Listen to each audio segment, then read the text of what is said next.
அது ஒரு காலம் நடக்காது. திராவிட கட்சிகளை தவிர இந்த நாட்டை எவனும் ஆள முடியாது என்று கூறி தமிழக வாழ்வுரிமை கட்சி தவறாக நன்றி தெரிவித்துக் கொள்கிறேன். நன்றி, வணக்கம்.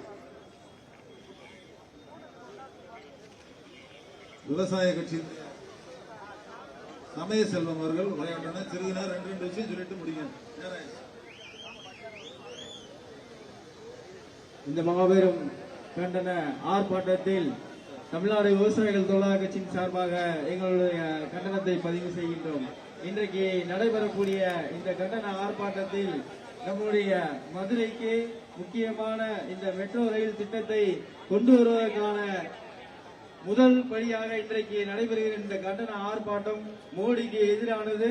மோடி அவர்கள் மதுரையை நன்றாக உற்று பார்க்க வேண்டும்.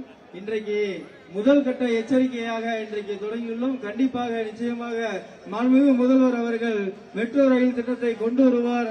அதற்கு நாங்களும் உறுதுணையாக இருப்போம் என்று கூறி எனக்கு வாய்ப்பளித்தமைக்கு நன்றி கூறி விடைபெறுகிறேன். நன்றி, வணக்கம்.